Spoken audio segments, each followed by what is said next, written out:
Hello friends, welcome back to my channel. तो आप लोग के लिए मैं एक ये वीडियो खास लाया हूं इसलिए कि इस समय एक वैकेंसी आई है जो कि है उत्तर प्रदेश टीचर की, जिसमें टीजीटी और पीजीटी के लिए पोस्ट हैं और जिसमें टोटल 15,508 वैकेंसीज आई हुई हैं, जो कि एक बम्पर वैकेंसी है। और इसके ऊपर मैंने वीडियो भी बनाया हुआ है, लेकिन बहुत सारे लोगों को काफ़ी सारे इसमें डाउट्स हैं कि कौन कौन लोग इस फॉर्म को भर सकते हैं, कौन कौन लोग नहीं भर सकते, क्या क्या इसमें एलिजिबिलिटी क्राइटेरिया मांगा गया है। तो जितने भी आप लोगों के डाउट हैं उन सभी डाउट के बारे में आज इस वीडियो में मैं अच्छे से कवर करने वाला हूं और उनका मैं आज यहाँ जवाब देने वाला हूँ। इसलिए वीडियो में लास्ट तक जरूर बने रहिएगा, स्किप मत करिएगा, वरना कोई ऐसी चीज़ छूट जाए तो फिर आप लोग बाद में मत कहिएगा। तो चलिए शुरू करते हैं वीडियो को। तो दोस्तों, सबसे पहले मैं जो डाउट नंबर 1, जो क्वेश्चन 1 है आप लोग का, वो मैं उठाता हूं, जिसमें आप लोगों ने पूछा है कि इसकी मैक्सिमम एज लिमिट कितनी है। तो देखिए, इसमें जो मिनिमम एज लिमिट है वो 21 साल है, यानी कि आप 21 साल कंप्लीट होने चाहिए 1 जुलाई 2020 से। वो शायद मैंने पिछले वीडियो में आप लोग को बताया भी है। और मैक्सिमम एज लिमिट इसमें कुछ भी नहीं रखी हुई है। आप चाहे 50 साल के हो, आप 60 साल के हो, तो भी आप इस फॉर्म को अप्लाई कर सकते हैं। तो मैक्सिमम एज लिमिट का इसमें कोई क्राइटेरिया नहीं है। मिनिमम एज लिमिट 21 साल है, 21 साल आपकी यहाँ कंप्लीट होनी चाहिए। दूसरा जो क्वेश्चन है यहाँ पर कि अदर स्टेट वाले क्या इसमें फॉर्म अप्लाई कर सकते हैं। तो जी हाँ, अदर स्टेट वाले भी यहाँ अप्लाई कर सकते हैं। बस बात इतनी रहेगी कि अदर स्टेट वाले जो भी हैं वो आरक्षण का लाभ यहाँ नहीं ले पाएंगे, वो सब यहाँ जनरल कैटेगरी में ही काउंट होंगे। जैसे मान लीजिए मध्य प्रदेश का कोई ओबीसी या एससी एसटी का कैंडिडेट अप्लाई करता है इस वैकेंसी के लिए, तो वो भी यहाँ जनरल कैंडिडेट ही माना जाएगा। आरक्षण सिर्फ उत्तर प्रदेश के ही स्टूडेंट्स को यहाँ पर मिलने वाला है। थर्ड क्वेश्चन जो है आपका यहाँ पर कि क्या इसमें बीएड जरूरी है। तो जी हाँ, इसमें बीएड ही जरूरी है, इसमें डीएड वगैरह नहीं चलेगा, ना बीटीसी ना और कोई यहाँ पर एजुकेशन का जो डिप्लोमा डिग्री होता है वो नहीं चलेगा। ओनली बीएड यहाँ यानी कि बैचलर ऑफ एजुकेशन ही यहाँ पर आपका होना चाहिए टीजीटी पोस्ट के लिए। पीजीटी पोस्ट के लिए बीएड कंपलसरी नहीं है, सिर्फ आपका पोस्ट ग्रेजुएट है। और दूसरी चीज़, कुछ लोग ये भी पूछ रहे थे कि बीटेक वाले क्या इसमें फॉर्म अप्लाई कर सकते हैं। तो बीटेक वाले इसमें फॉर्म अप्लाई नहीं कर सकते हैं।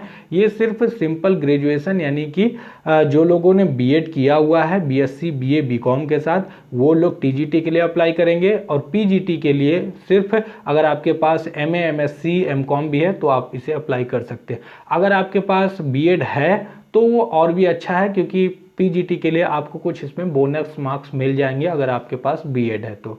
दूसरी चीज़, इसमें एक और क्वेश्चन स्टूडेंट्स का आ रहा है कि क्या इसमें सीटेट या यूपीटेट जरूरी है। तो ऐसा कोई यहाँ मैंडेटरी नहीं है, बिल्कुल भी ज़रूरत नहीं है। उसके बिना भी आप इस फॉर्म को अप्लाई कर सकते हैं।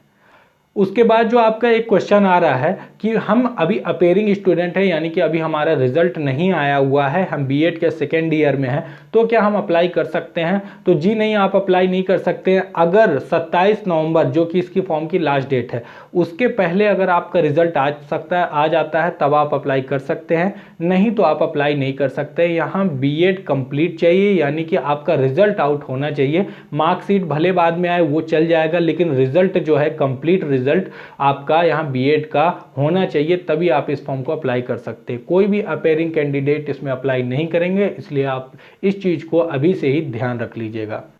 अब बात करते हैं उन लोगों के बारे में जो लैंग्वेज वाले हैं, यानी कि जो इंग्लिश हिंदी या उर्दू लैंग्वेज पढ़े हुए हैं, तो वो लोग अप्लाई कर सकते हैं। तो जी हाँ, उनके लिए भी यहाँ वैकेंसीज हैं, तो वो सब अप्लाई कर सकते हैं। पीजीटी में शायद उर्दू की जो वैकेंसीज हैं वो नहीं है, टीजीटी में ही बस है, तो वो लोग टीजीटी में अप्लाई करें अगर उनका बीएड भी है तो। अब जो यहाँ सब्जेक्ट कॉम्बिनेशन के बारे में है कुछ, उनके बारे में अब हम लोग यहाँ पर बात करने वाले हैं। तो देखिए, सब्जेक्ट कॉम्बिनेशन में 2-3 ही डाउट हैं। जैसे कि पहला डाउट जो है हिंदी वालों के लिए कि अगर आपने अपने जो ग्रेजुएशन है वहाँ अगर आपने हिंदी पढ़ा हुआ है तो आप तो इसे अप्लाई कर सकते हैं, लेकिन साथ में आपके इंटरमीडिएट में फिर संस्कृत का होना जरूरी है। या तो आपने ग्रेजुएशन के दौरान हिंदी और संस्कृत की पढ़ाई की हुई हो, तब आप हिंदी से इस फॉर्म को अप्लाई कर सकते हैं टीजीटी के लिए, या फिर आपके इंटरमीडिएट में संस्कृत होना चाहिए, तब आप हिंदी से अप्लाई कर पाएंगे।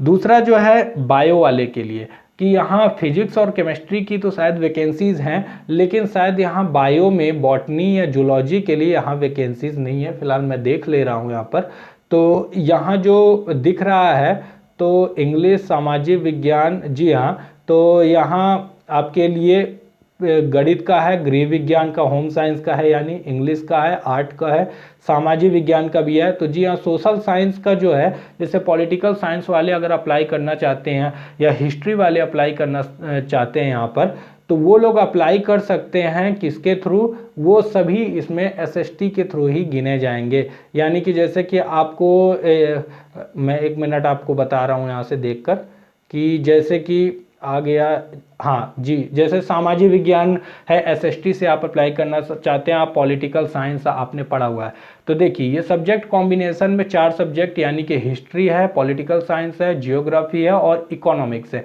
ये सब आपके एसएसटी में ही काउंट होंगी। ये अलग से वैकेंसीज नहीं है कि इतिहास का अलग होगा या राजनीति शास्त्र का अलग। जहाँ सामाजिक विज्ञान है उसी में आपको अप्लाई कर देना है और आपको सामाजिक विज्ञान का ही टीचर वहाँ आप कहे जाएंगे। इसी के साथ विज्ञान में है कि विज्ञान में भौतिक विज्ञान और रसायन विज्ञान तो है, लेकिन बायोलॉजी वगैरह नहीं है यहाँ पर। तो आपको बायोलॉजी से अगर आपने बीएससी वगैरह किया हुआ है या बॉटनी से किया हुआ है, बायोटेक्नोलॉजी से, तो फिर आप विज्ञान यानी कि साइंस के टीचर बनेंगे, आप स्पेसिफिक बायोलॉजी के टीचर नहीं बनेंगे। इसलिए आप विज्ञान से आप भर सकते हैं, भले आपने बायोलॉजी, बॉटनी या जूलॉजी में किया हुआ हो। और उसके बाद जो है सिलाई वालों के लिए तो सेम या शारीरिक शिक्षा वगैरह के लिए, इन सब के लिए ठीक है, इनमें कोई इतना डाउट नहीं है। डाउट जो ज़्यादा था ये विज्ञान वालों के लिए। अब उसके बाद बीकॉम वालों के लिए बता दूं तो बीकॉम वालों के लिए वाणिज्य का होना ज़रूरी है और उसके साथ उनको बीएड होना ज़रूरी है, बीएड की डिग्री। और उसके बाद अगर कोई ऐसा डाउट है आपका होम साइंस वालों का, उससे कोई डाउट नहीं होना चाहिए। मैथ वालों के लिए बीए या बीएससी में आपका मैथ होना चाहिए, तब आप मैथ से अप्लाई कर सकते हैं। अब मान लीजिए कि किसी ने पीसीएम से किया यानी फिजिक्स, केमिस्ट्री, मैथ से किया हुआ है बीएससी और बीएड भी है उसका, तो फिर वो 2 सब्जेक्ट के लिए भर सकता है, यानी कि वो साइंस में भी भर सकता है जिसमें फिजिक्स और केमिस्ट्री वो पढ़ा सकता है, और वो मैथ के लिए भी अप्लाई कर सकता है, तो वो दोनों अप्लाई कर सकता है।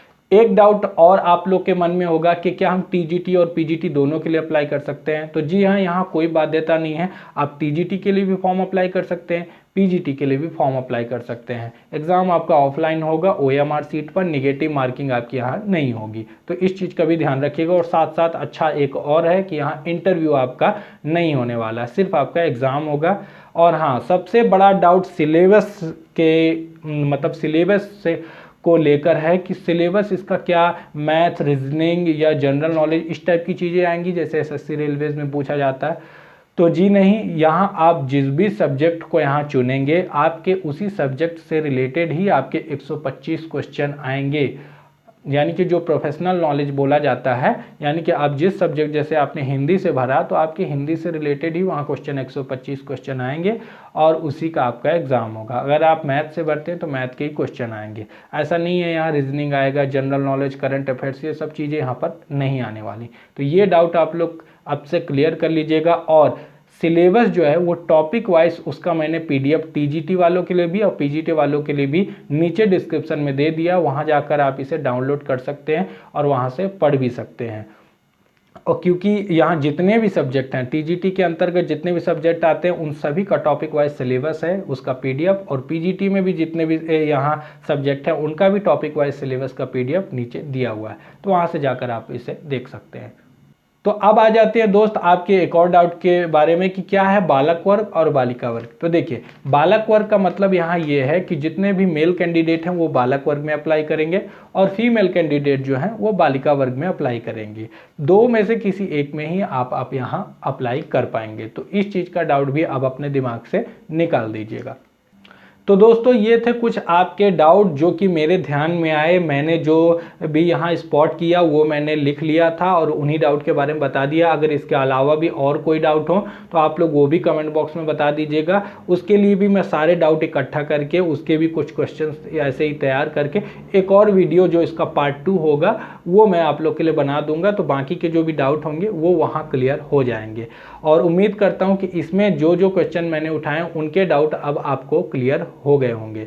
तो अगर ये पसंद आया हो तो वीडियो को लाइक करिए, चैनल पे नए तो चैनल को सब्सक्राइब के ऑल का बटन जरूर प्रेस कर लीजिएगा, क्योंकि हम यहाँ इसी प्रकार की जॉब अपडेट के बारे में बताते रहते हैं। और जो भी आपका डाउट हो आप लोग कमेंट बॉक्स में बेझिझक पूछ लिया करिए। तो चलिए मिलते हैं किसी नेक्स्ट वीडियो में, किसी नेक्स्ट वैकेंसी या कोई नई न्यूज़ के बारे में उसकी अपडेट लेकर। तो तब तक के लिए थैंक यू सो मच।